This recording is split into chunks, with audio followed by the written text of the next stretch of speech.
ना शोर ना हंगामा, बात होगी खबर की, ना इधर की ना उधर की। शाम 7 बजे बात पते की। नमस्कार, मैं हूं राम मोहन शर्मा। सबसे पहले एक नजर आज के टॉप 4 पर। हल्द्वानी में रेलवे की जमीन पर अतिक्रमण हटाने के हाईकोर्ट के फैसले पर सुप्रीम कोर्ट ने फिलहाल रोक लगा दी है। दिल्ली के कंझावला केस में एक नया सीसीटीवी वीडियो सामने आया, जिसमें अंजलि के घसीटने वाले 5 आरोपियों के 2 मददगार भी दिखाई दे रहे हैं। राहुल गांधी ने अग्निवीर योजना के तहत भर्ती होने वाले जवानों के बारे में विवादित बयान दिया, जिस पर बवाल मच गया और दिल्ली समेत उत्तर भारत के ज्यादातर इलाकों में पड़ रही कड़ाके की सर्दी ने लोगों की मुश्किलें बढ़ा दी।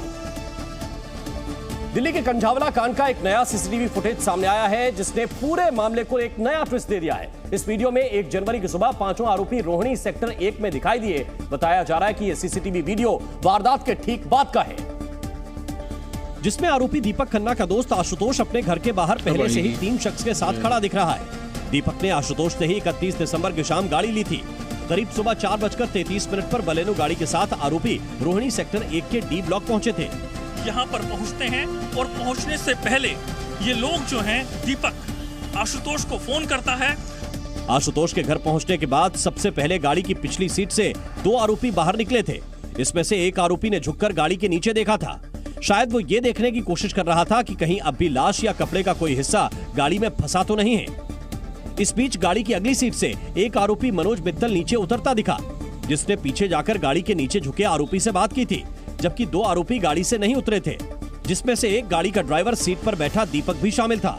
ड्राइविंग सीट पर बैठा हुआ शख्स है, उसका नाम दीपक है और जो साथ वाली सीट से उतर रहा है वो मनोज मित्तल है, जिसको सीसीटीवी फुटेज में साफ तौर से देखा जा सकता है।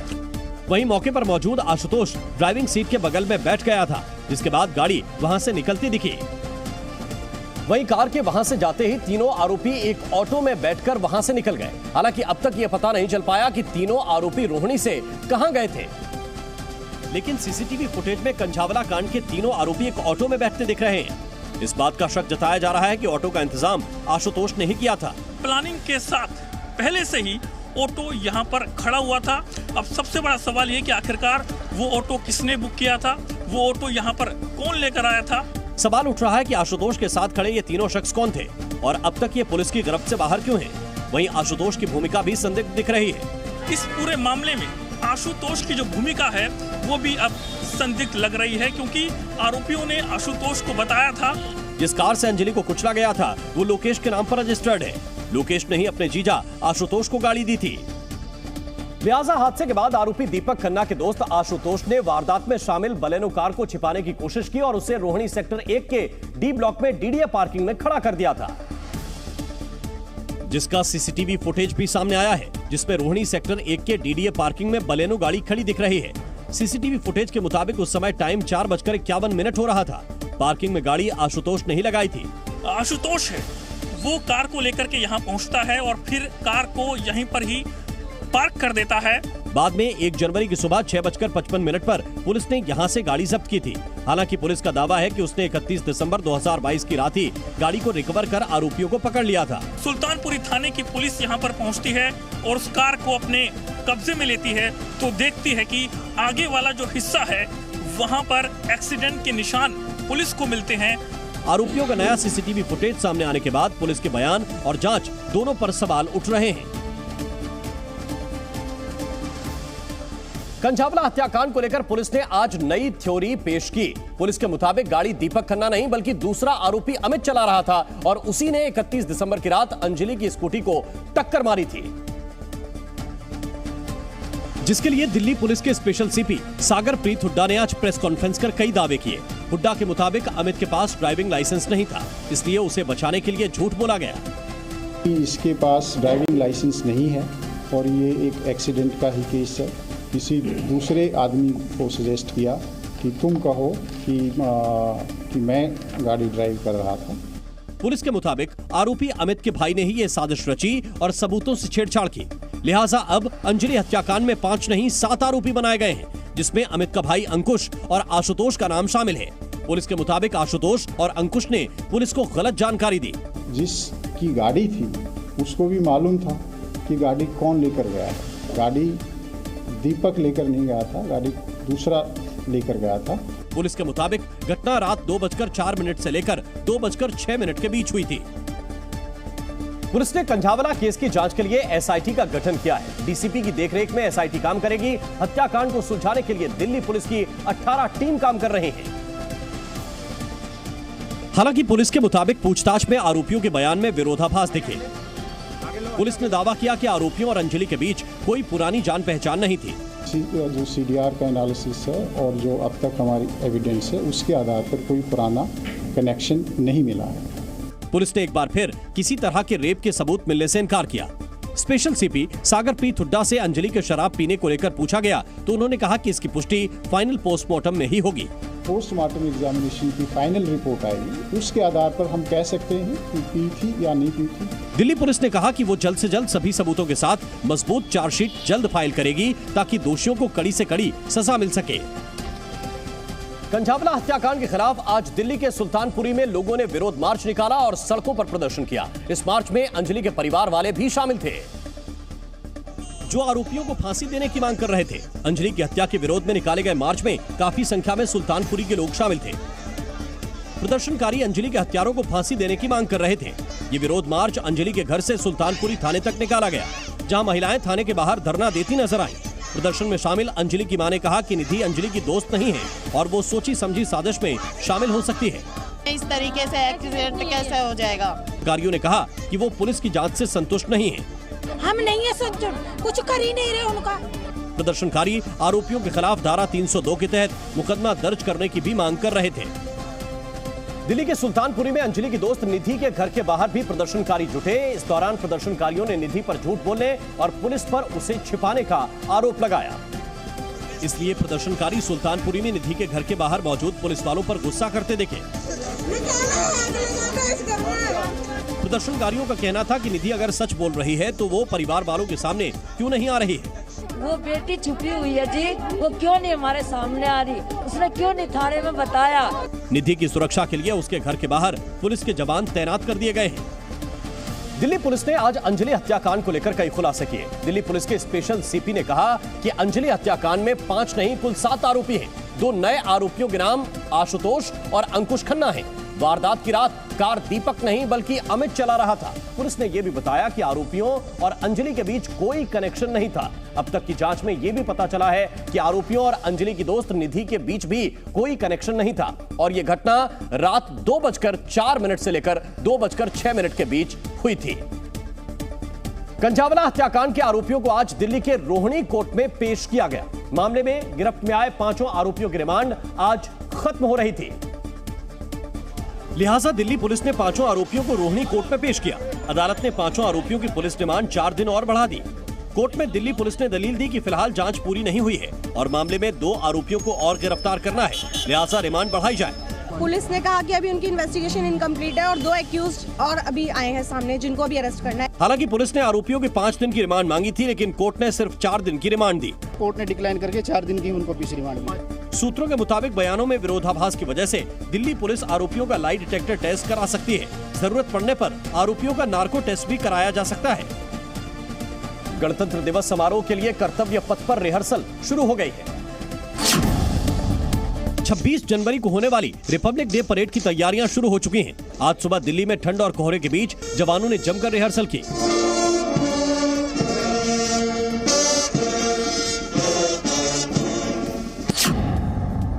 दिल्ली एनसीआर में रिकॉर्ड तोड़ ठंड पड़ रही है। आज यानी 5 जनवरी को सीजन के सबसे ठंडे दिन के तौर पर दर्ज किया गया है। मौसम विभाग की माने तो अगले 2 से 3 दिन भी ऐसे ही हालात रह सकते हैं।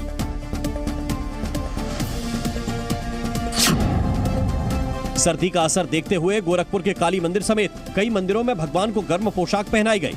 मंदिर पहुंच रहे कई श्रद्धालु भगवान को गर्म शॉल ओढ़ा रहे हैं।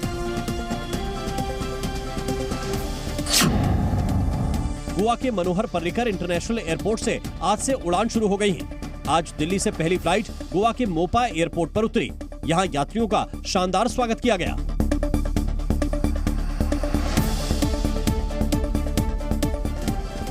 देश की सबसे बड़ी अदालत से हल्द्वानी के हजारों लोगों के लिए राहत की खबर आई। सुप्रीम कोर्ट ने उत्तराखंड के हल्द्वानी में रेलवे की जमीन से 50,000 लोगों को हटाए जाने के उत्तराखंड हाईकोर्ट के फैसले पर रोक लगा दी और जैसे ही ये खबर हल्द्वानी में बनभूलपुरा के प्रभावित लोगों तक पहुंची, लोग खुशी में मिठाई खाते और खिलाते नजर आने लगे। प्रभावित लोगों ने सुप्रीम कोर्ट के फैसले पर राहत की सांसें ली। सुप्रीम कोर्ट का पूरा भरोसा था क्योंकि हम लोगों के पास यहाँ पर पट्टे के कागजात। सुप्रीम कोर्ट ने अपने फैसले में कुछ सवाल उठाए और कहा कि इतने सारे लोग लंबे समय से वहाँ रह रहे हैं, उनका पुनर्वास तो जरूरी है, लेकिन 7 दिन में ये लोग जमीन कैसे खाली करेंगे। सुप्रीम कोर्ट ने उत्तराखंड हाईकोर्ट के आदेश पर रोक लगाते हुए कहा कि 50,000 लोगों को रातों रात नहीं उजाड़ सकते। सुप्रीम कोर्ट ने कहा कि अब उस जमीन पर कोई कंस्ट्रक्शन और डेवलपमेंट नहीं होगा। हमने इस पूरी प्रक्रिया पर रोक नहीं लगाई है, केवल हाईकोर्ट के आदेश पर रोक लगाई है। इस केस की अगली सुनवाई 7 फरवरी को होगी। दरअसल उत्तराखंड हाईकोर्ट ने रेलवे की 29 एकड़ जमीन पर अवैध कब्जे को गिराने का आदेश दिया था। एक अनुमान के मुताबिक वहां करीब 4,000 से ज्यादा परिवार रहते हैं। इसलिए हाईकोर्ट के फैसले के बाद हजारों लोग सकते में आ गए और उन्हें अपना घर छीनने का डर सताने लगा।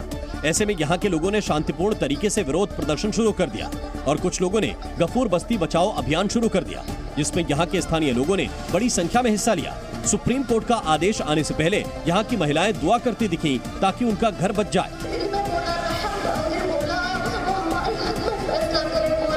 जब से हाईकोर्ट का फैसला आया, तभी से यहाँ रहने वालों के माथे पर चिंता की लकीरें दिखने लगी थीं। एक दिन पहले शांतिपूर्ण विरोध प्रदर्शन के दौरान यहाँ के लोग रोते बिलखते दिखे। फौरी तौर पर सुप्रीम कोर्ट ने हाईकोर्ट के फैसले पर रोक तो लगा दी, लेकिन अभी यह मामला पूरी तरह खत्म नहीं हुआ है। सुप्रीम कोर्ट ने सुनवाई के दौरान इसे साफ कर दिया। जहां राज्य सरकार और रेलवे की तरफ से जमीन के मालिकाना हक को लेकर बहस हुई। राज्य सरकार और रेलवे की तरफ से 3 बड़ी दलीलें दी गई। कहा गया कि याचिकाकर्ताओं का जमीन पर दावा उनका अपना है, ये जमीन रेलवे की है।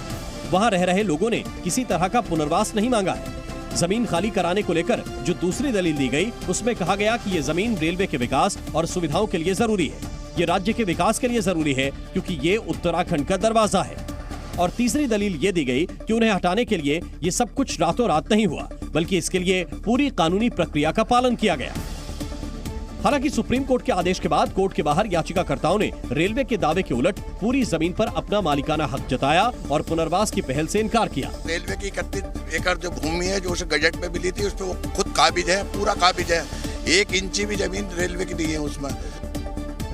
याचिकाकर्ता हल्द्वानी की गफूर बस्ती की रिहायशी जमीन को रेलवे का मानने से इनकार करते दिखे और दावा किया कि अपनी जमीन पर नगरपालिका का टैक्स अदा करके रह रहे हैं। हालांकि सुप्रीम कोर्ट में रेलवे ने इन दावों को गलत बताया है।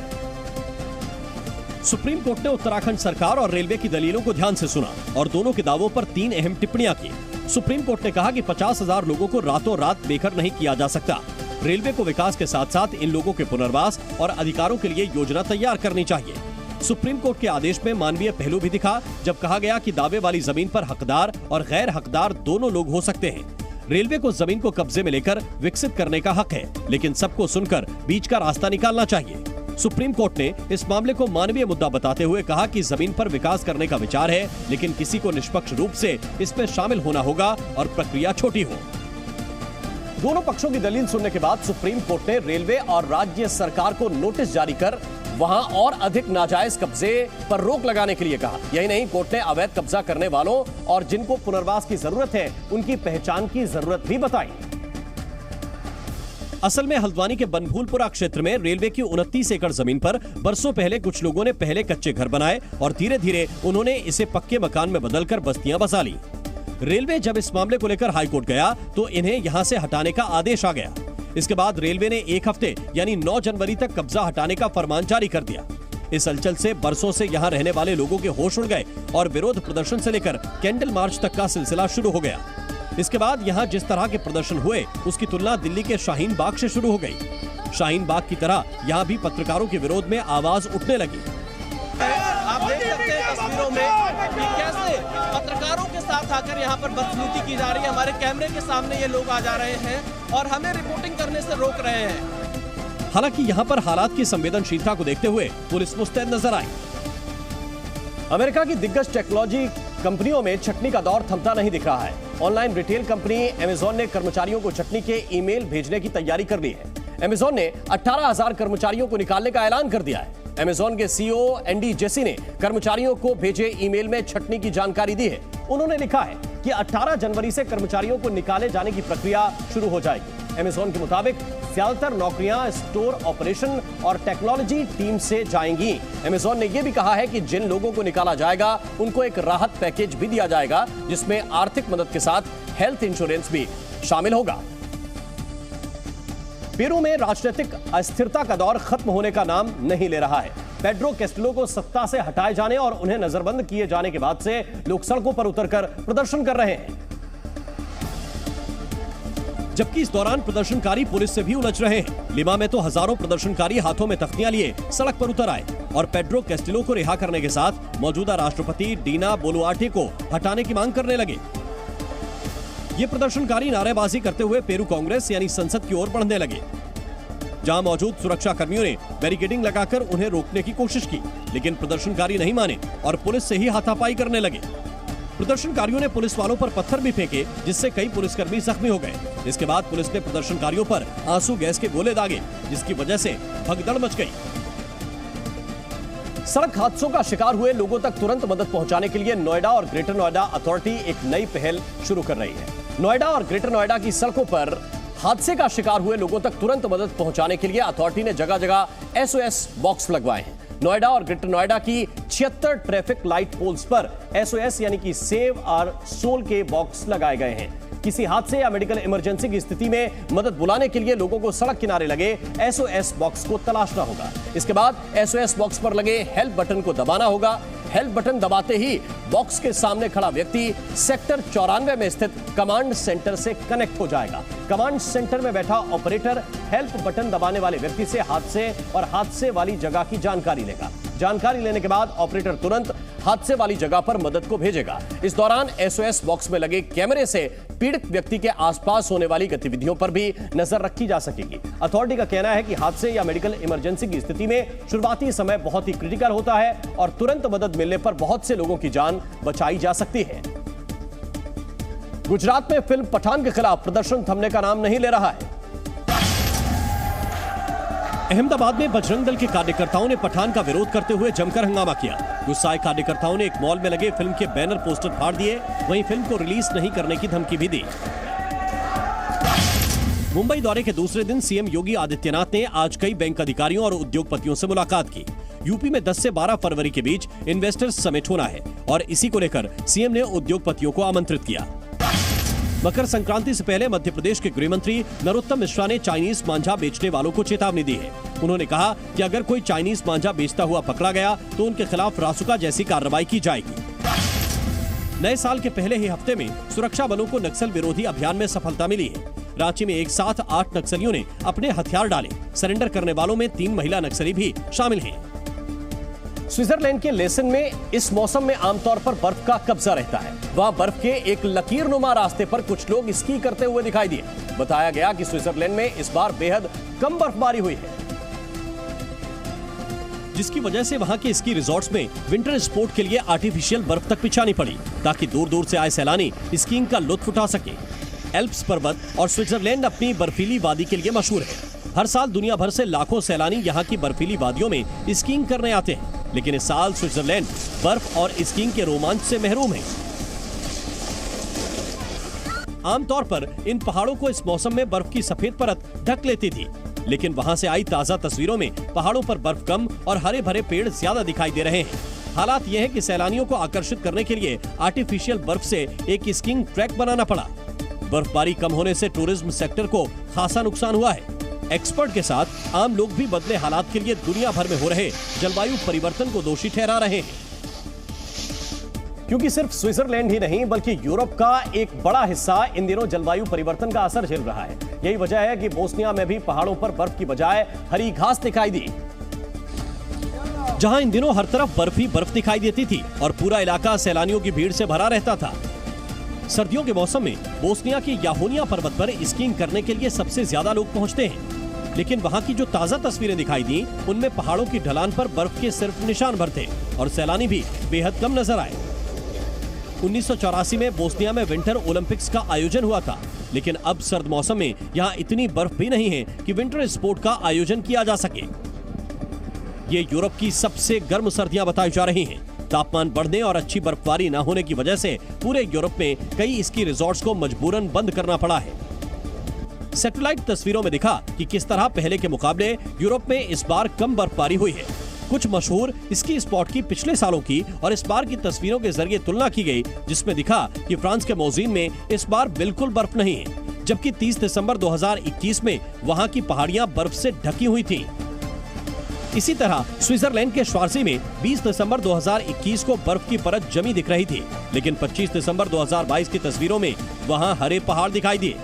ऑस्ट्रिया के पहाड़ भी इस बार बर्फ से खाली नजर आए, जबकि 1 जनवरी 2023 को वहां बर्फ नहीं दिखी।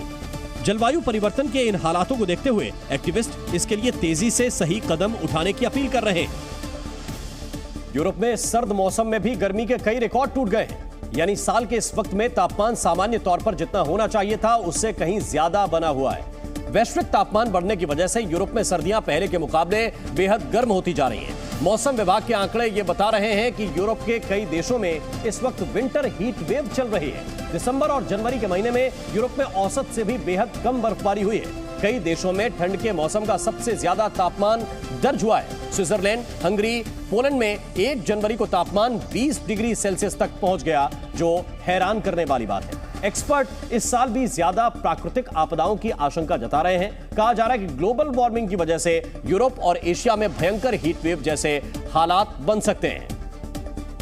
यूरोप में इस बार सर्दियां बीते सालों के मुकाबले गर्म हैं।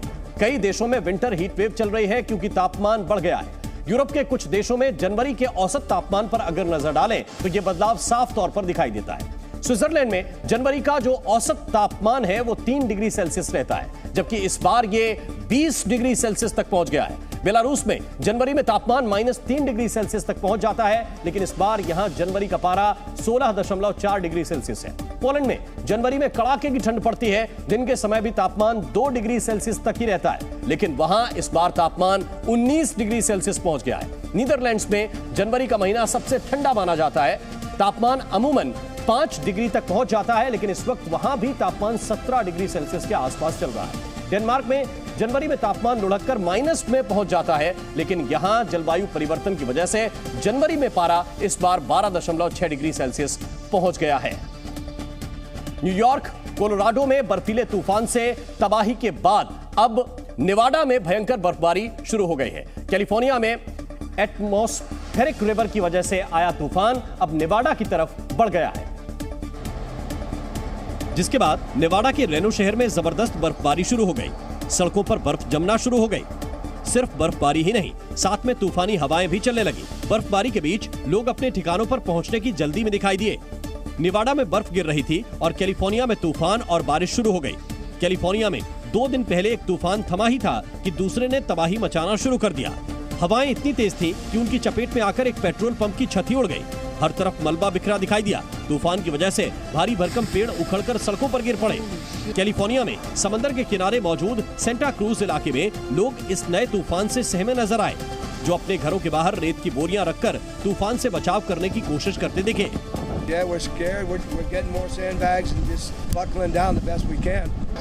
पूर्वी प्रशांत महासागर में बने लो प्रेशर की वजह से कैलिफोर्निया के ज्यादातर हिस्सों में पिछले 1 हफ्ते से लगातार भारी बारिश हो रही है, जिसकी वजह से बिजली की सप्लाई और यातायात पर भी बुरा असर पड़ा है। खराब मौसम को देखते हुए कैलिफोर्निया के गवर्नर ने इमरजेंसी की घोषणा कर दी है। भयंकर तूफान और बारिश की वजह से स्कूल बंद करने पड़े। साथ ही सैन फ्रांसिस्को एयरपोर्ट पर कई उड़ानें भी रद्द कर दी गई। मौसम विभाग के मुताबिक वहां हालात और खराब हो सकते हैं। ऐसे में लोगों को यात्रा न करने की सलाह दी गई है। अमेरिका के अलग अलग राज्यों में कुदरत कहर बरपा रही है। कहीं बाढ़ है, कहीं बारिश, तो कहीं पर बर्फबारी ने मुसीबत बढ़ा दी है। मिनेसोटा में बर्फीला तूफान एक्टिव हो गया है और जबरदस्त बर्फ पड़ रही है, जिसकी वजह से उड़ानें रद्द की जा रही हैं या फिर देरी से चल रही हैं। ऐसे में मिनियापोलिस एयरपोर्ट पर लोगों की भीड़ दिखाई दी, जिन्हें बर्फबारी की वजह से परेशानी का सामना करना पड़ रहा है। नेशनल वेदर सर्विस के मुताबिक मिनेसोटा में सड़कों पर 25 सेंटीमीटर तक बर्फ जमा हो गई है। चलना भी मुश्किल हो गया है और गाड़ियां बर्फ से ढक गई हैं। जहां तक नजर जा रही है, हर चीज पर सिर्फ बर्फ का कब्जा ही दिख रहा है। लिहाजा सड़कों पर सन्नाटा पसरा है और लोग घरों में कैद हो गए हैं। पहाड़ों पर हो रही बर्फबारी और बर्फीली हवाओं का असर अब दिल्ली समेत उत्तर भारत के ज्यादातर मैदानी इलाकों में भी पहुंच गया है। दिल्ली एनसीआर में हड्डियां कपा देने वाली सर्दी पड़ रही है, जिसकी वजह से पूरी दिल्ली सुबह धुंध की सफेद चादर में लिपटी दिखी। विजिबिलिटी कम होने की वजह से लोगों को सुबह के वक्त गाड़ियों की लाइट तक जलानी पड़ गई। कोहरे के साथ कड़ाके की सर्दी ने दिल्ली वालों को जमा दिया। दिल्ली में आज इस सीजन का सबसे कम तापमान दर्ज किया गया। मौसम विभाग के मुताबिक दिल्ली के लोधी रोड इलाके में न्यूनतम तापमान 2.8 डिग्री सेल्सियस रहा, जबकि सफदरजंग में तापमान 3 डिग्री सेल्सियस रिकॉर्ड किया गया। अगर हम आज के तापमान की बात करें तो मैं आपको बताना चाहूंगी, मौसम विभाग के मुताबिक दिल्ली का जो आज का अधिकतम तापमान है वो 17 डिग्री सेल्सियस, तो वहीं जो न्यूनतम तापमान है वो 3 डिग्री सेल्सियस के आसपास जाने की संभावना जताई गई है। मौसम विभाग का कहना है कि अगले कुछ दिनों तक दिल्ली एनसीआर में कड़ाके की सर्दी जारी रहेगी, यानी कड़ाके की ठंडी से अभी राहत मिलने की कोई उम्मीद नहीं है। दिल्ली के साथ साथ उत्तर भारत के ज्यादातर मैदानी इलाके भी इन दिनों प्रचंड सर्दी की मार से बेहाल हैं। मौसम विभाग ने दिल्ली, पंजाब और हरियाणा में अगले कुछ दिनों तक सुबह के वक्त घना कोहरा छाए रहने की आशंका जताई है। मौसम विभाग ने दिल्ली, एनसीआर, पंजाब, चंडीगढ़ और हरियाणा में सर्दी को देखते हुए रेड अलर्ट जारी किया है। वहीं जम्मू कश्मीर, हिमाचल प्रदेश, उत्तराखंड और राजस्थान में सर्दी का ऑरेंज अलर्ट जारी किया गया है। उत्तर प्रदेश के भी ज्यादातर हिस्से कड़ाके की सर्दी झेल रहे हैं, जिसे देखते हुए मौसम विभाग ने वहां भी रेड अलर्ट जारी किया है। उत्तर प्रदेश में कई जिलों में 9वीं से 12वीं क्लास के बच्चों की स्कूल की टाइमिंग बदल दी गई है। वहां अब सुबह 10 बजे से दोपहर 2 बजे तक क्लास चलेंगी। सर्दी का इससे भी बुरा हाल पहाड़ों पर है। जम्मू कश्मीर में बर्फ और बर्फीली हवाओं ने रोजमर्रा की जिंदगी पर ब्रेक लगा दिया है। हालांकि पहाड़ों पर जमी बर्फ देखकर सैलानियों के चेहरे खिल उठे हैं। भारत के विंटर वंडरलैंड के नाम से मशहूर गुलमर्ग में हजारों सैलानी मौजूद हैं, जो स्कीइंग के साथ वादी की सर्दी का लुत्फ उठा रहे हैं। यहाँ पे आते हैं स्नो की एक्सपीरियंस के लिए, एंड यूजुअली वो हमेशा गुलमर्ग जाया करते थे। बट इस बार हमने देखा है कि गुलमर्ग ही नहीं बल्कि और भी बहुत डेस्टिनेशंस जो हैं, जैसे पहलगाम प्रीवियसली विंटर डेस्टिनेशन नहीं माना जाता था, लेकिन पिछले साल भी लोग आए और इस साल बहुत लोग आए। वहाँ पर हमारा जो इवेंट हुआ था। गुलमर्ग जैसा हाल श्रीनगर में डल झील का है। कड़ाके की सर्दी के बावजूद डल के सारे हाउस बोट फुल हो चुके हैं। तापमान 0 से 6 डिग्री नीचे है, लेकिन सैलानियों का जोश हाई है। अब बर्फ वाला कश्मीर देखना था और मैंने बहुत सारा स्नोई जो कश्मीर होता है वो मैंने देख लिया। सैलानियों की इस भीड़ ने लोकल व्यापारियों के चेहरे पर मुस्कान लौटा दी है। वहीं प्रशासन को भी इस सीजन में रिकॉर्ड तोड़ कमाई की उम्मीद है। विश्व प्रसिद्ध स्कीइंग रिजॉर्ट गुलमर्ग ही बुक है, बल्कि माइनस टेम्परेचर के बावजूद डल झील और अन्य टूरिस्ट स्थान जो है वो भी पर्यटकों से खचाखच भरे हुए हैं। कैमरा पर्सन फैरोज अहमद के साथ खालिद हुसैन, जी मीडिया, कश्मीर। जम्मू कश्मीर में सर्दी का हाल यह है कि डल झील जम चुकी है। कई पहाड़ी झरनों का पानी बर्फ में तब्दील हो गया है। ज्यादातर इलाकों में तापमान माइनस में चल रहा है। मौसम विभाग के मुताबिक श्रीनगर में आज का न्यूनतम तापमान -6.4 डिग्री दर्ज किया गया। वहीं पहलगाम में न्यूनतम तापमान 0 से 9.2 डिग्री नीचे रहा, जो इस मौसम का सबसे सर्द दिन है। स्कीइंग के लिए मशहूर गुलमर्ग में न्यूनतम तापमान -7.5 डिग्री सेल्सियस दर्ज किया गया। वहीं कुपवाड़ा में न्यूनतम तापमान ने -6 डिग्री। सर्दी की सबसे बुरी मार पड़ी है लद्दाख रीजन में, जहां लेह का तापमान -15 के नीचे चला गया है। वहीं करगिल में बात करें तो न्यूनतम तापमान -19 के नीचे पहुंच गया। और देश की सबसे सर्द जगह रही द्रास, यहां न्यूनतम तापमान 0 से 22 डिग्री नीचे रिकॉर्ड किया गया है। ऑस्ट्रेलिया ने अमेरिका से हिमार्स मिसाइल सिस्टम खरीदने का फैसला किया है। रूस यूक्रेन युद्ध के बीच ऑस्ट्रेलिया ने अमेरिका से हिमार्स रॉकेट लॉन्च सिस्टम खरीदने का फैसला किया है। ऑस्ट्रेलिया के रक्षा मंत्रालय ने कहा कि अमेरिकी मिसाइल सिस्टम यूक्रेन के लिए काफी कारगर साबित हुआ है। चीन में कोरोना के बढ़ते मामलों ने हांगकांग के लोगों की टेंशन बढ़ा दी है। फिलहाल चीन हांगकांग बॉर्डर को बंद रखा गया है, लेकिन 8 जनवरी से बॉर्डर फिर खोले जाएंगे, जिसके बाद कोरोना के मामले बढ़ सकते हैं। पेरू में राष्ट्रपति को पद से हटाए जाने के बाद हालात बेकाबू हो गए हैं। पूर्व राष्ट्रपति कैस्टिलो के समर्थन में कई प्रदर्शनकारी फिर चुनाव करवाने की मांग कर रहे हैं। बता दें कि पेरू में पहले ही आपातकाल की घोषणा की गई थी। स्विट्जरलैंड में इस साल कम बर्फबारी ने लोगों की परेशानी बढ़ा दी है। पर्यटन पर निर्भर स्विट्जरलैंड के कई स्की रिसोर्ट्स बंद हो गए हैं, वहीं कई बंद होने की कगार पर हैं।